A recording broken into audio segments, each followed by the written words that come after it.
I trained a new employee for months. Then she took my position while I got fired. That's the whole thing.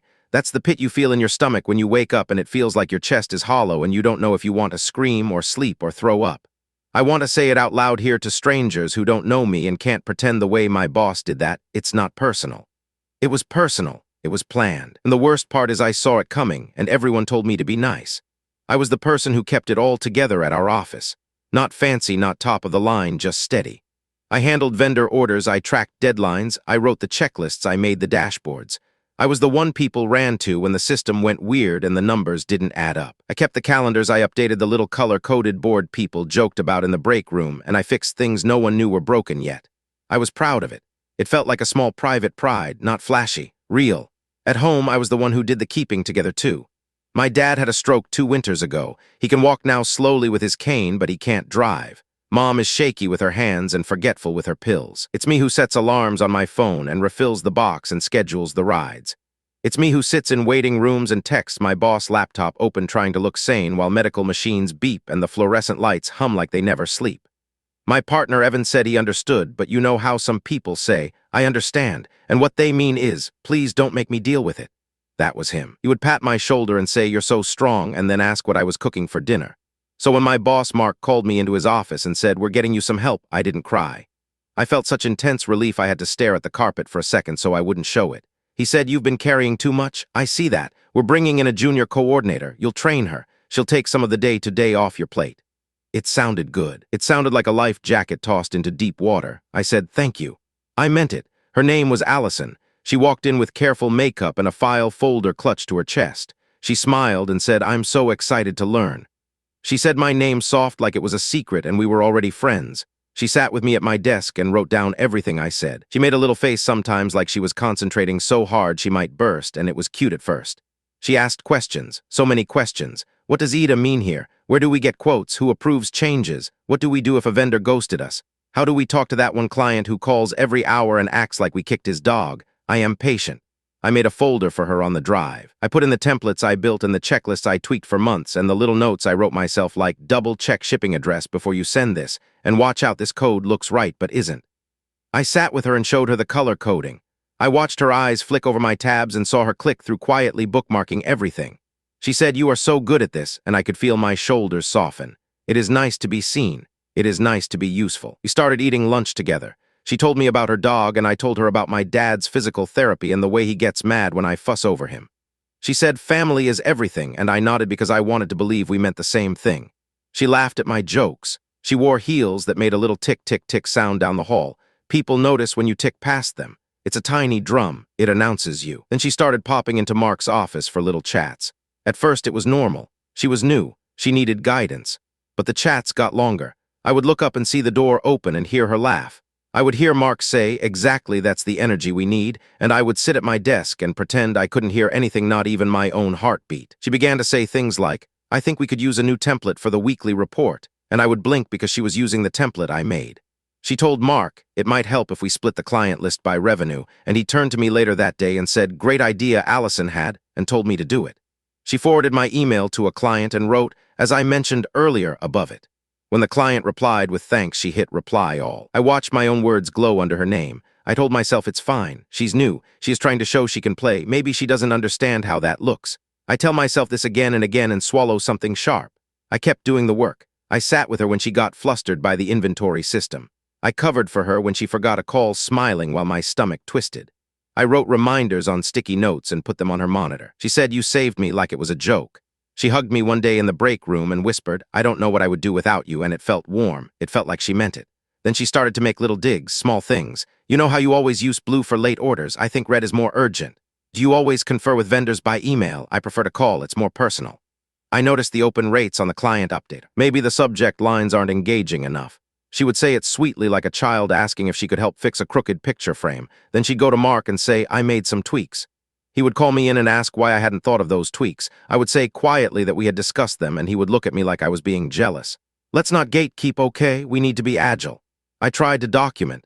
I saved emails. I wrote little logs in a note on my phone.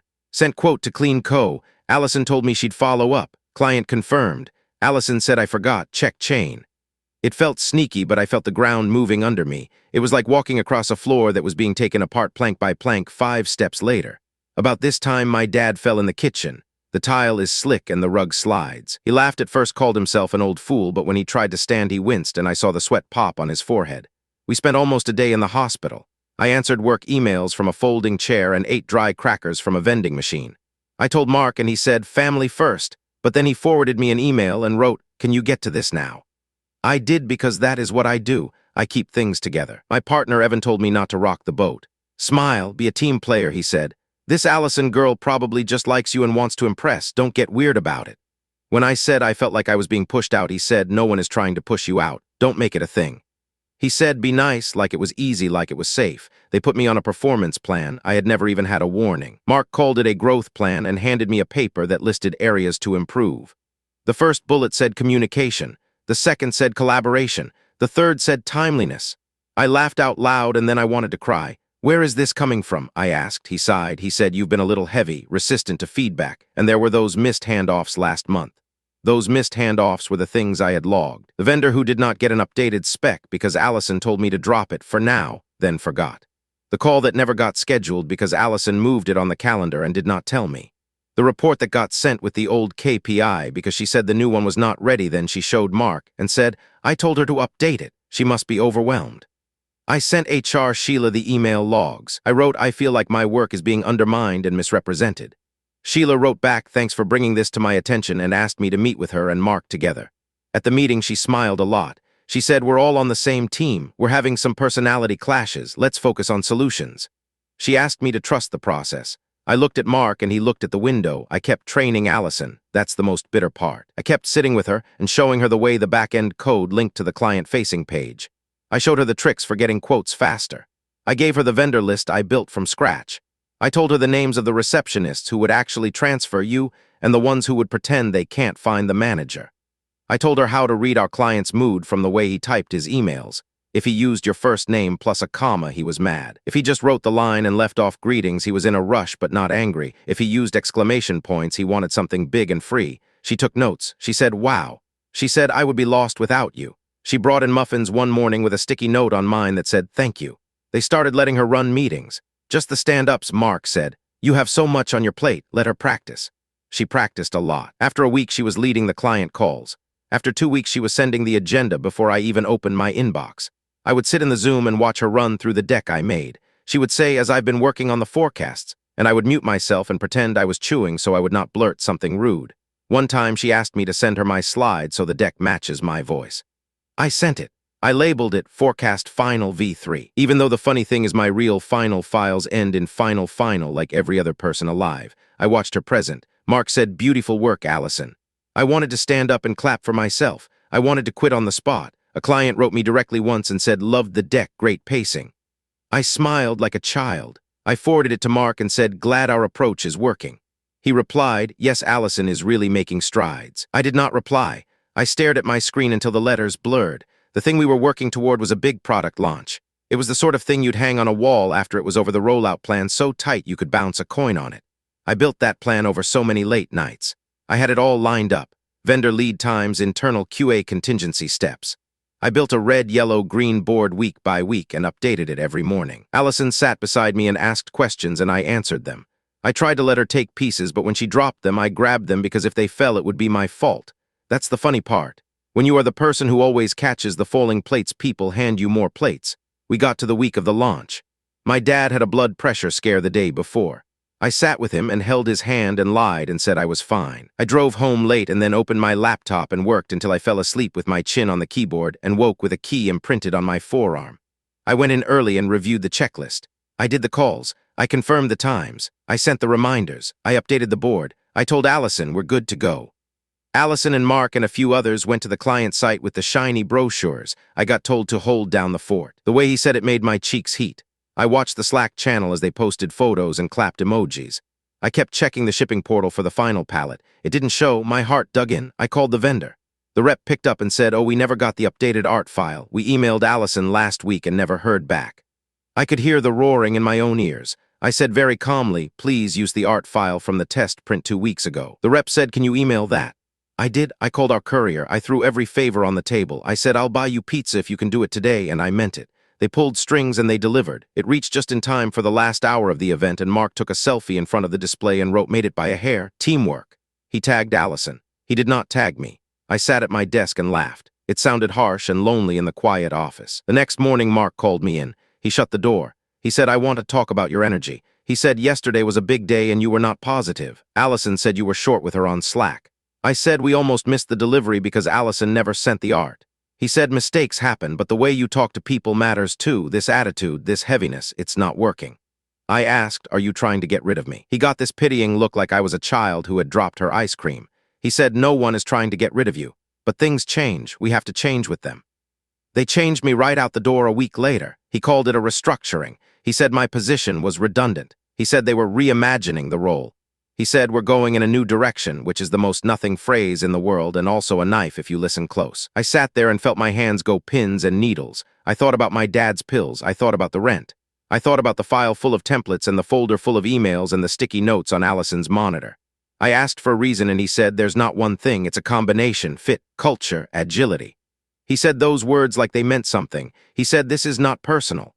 It was personal. It was a person. It was me. He told me to hand over my badge. He offered to let me pack up my stuff with dignity and swore no one would make it weird. Then he sent Allison in with a box. She stood in my doorway and did the thing where she put her tongue between her teeth like she was thinking of the kindest way to say something. She said, "No hard feelings," with a little laugh like she was offering me a slice of cake. I stared at her. I thought about the muffins. I thought about the way she had hugged me. I did not hug her. I packed my succulents in my mug and my red pen. Tom from IT slid a note in my box when no one was looking. It said, "This is bull. If you want a reference, I've got you." I put it in my coat pocket like it was jewelry. They walked me out. The lobby smelled like lemon cleaner. I stood outside with my box and watched the automatic doors open and shut, open and shut. The sun was too bright. The world kept going. A bus hissed to a stop. I wanted to sit on the curb and cry. Instead, I went home and put the box on the kitchen table. Evan said, "What happened?" I told him. He said, "Well, maybe it's for the best, and then you can finally help your parents more," and I stared at him and thought, "You are not my partner. You are my weight." That night, I didn't sleep. I read over my notes. I looked at the emails where I say "as discussed," and my words show up under her name later. I felt like I was losing my mind. I wanted to write Mark an email with every receipt and line it up like a closing argument. I drafted one. I put in the dates and the times and the phrases he said. I did not send it. He didn't care when I was there. He wouldn't care now. 2 days later, Tom texted me. "Call me." I did. He said, "You won't believe this," which is the thing people say when they know you will. He said they promoted Allison to your title this morning. Literally your title, without posting it, without a search, without anything. I laughed ugly. I said they reimagined me right into her. He said everyone knows what happened, and then he said I'm sorry in a way that sounded true. A week later, a client messaged me on LinkedIn. "Heard you moved on," he wrote. "We miss your steady hand." He asked if I did consulting. I stared at that line for a long time. Then I wrote back, "I can help." That one line sent something like warmth through me. More whispers came in. The big client's next rollout went sideways. The invoice numbers were wrong. Allison went on vacation and forgot to hand off a set of approvals. They lost a smaller client who said they were tired of chaos. Mark stayed late and ate pizza at his desk and tried to fix it, and maybe he did for a while. Then I heard he got a new opportunity at a different company. Sheila posted a photo from her yoga retreat. Everyone keeps moving. That is the one thing that is steady. I found a better job, not right away. I had to cry and lie down first. I had to make soup and count dollars and call the pharmacy and sit with my dad while he watched a show about fishermen and held my hand in that absent way that makes you feel like home even when it's hard. I had to tell Evan to pack his things. He did the stupid thing where he said, "This is about work, you're making it all about work," and I said, "No, it's about how I carry everything and you don't even pick up a corner." He looked surprised. He left. The apartment got quieter. It felt sad and also clean. The new job found me through that client who messaged me. He told his buddy I make chaos into lists and lists into calm. The buddy called me. He asked me to talk through how I run a launch, and I could feel my chest loosen as I talked. I could hear my own voice steady and clear. He said, "When can you start?" He paid me better. He doesn't say words like agility when he means do more with less.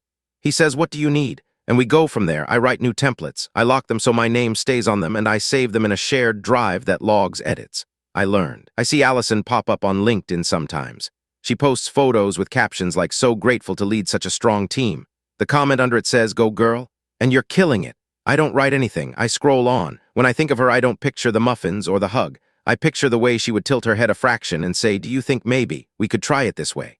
I picture the moment in the lobby with the lemon cleaner smell. I picture my arms around my box, my life in cardboard. I tell this story and I want you to understand I'm not bitter because I lost a job. Jobs come and go. I'm bitter because they told me I was too heavy after I carried everything. They said I wasn't agile after I bent in half for them. They told me to train the person who would call my work teaching material and then call herself self-taught. And I'm telling you this because I knew it was happening and I let it happen because I was trying to be nice. Because I kept thinking someone would see. They didn't. And if someone calls you heavy when you are steady, if someone rubs your head and says, "No hard feelings," after they pull the chair out from under you, you are allowed to be angry. You are allowed to say, "This is exactly what it looks like." Sometimes when I'm making coffee in the morning before I drive my dad to his appointment, I think about the day I showed Allison how to sort by revenue. I think about how she smiled and said, "You're magic." I think about how I said, "No, it's just practice," and I feel this mix of tenderness and rage. I want to go back to that moment and put a little ring around myself, a chalk line, and say, "You can stand beside me, but you cannot stand on me." It took getting fired to figure that out. The last thing I'll tell you is this. The same week they let me go, I finally had dinner with a friend I had canceled on 3 times because work got in the way. She hugged me and said, "I'm glad you're here." I told her the whole thing. She listened without looking at her phone, and when I stopped, she said, "They didn't deserve you." It sounded like a cliche, but I heard it different that night. It sounded true. I keep my notes. I keep my receipts. I keep my steady. If someone tries to slap a label on me that says heavy, I wind it into a rope and I pull myself forward. I pick up my dad's cane and I put it by the door. I switch the charge on my phone. I put on my shoes. I go.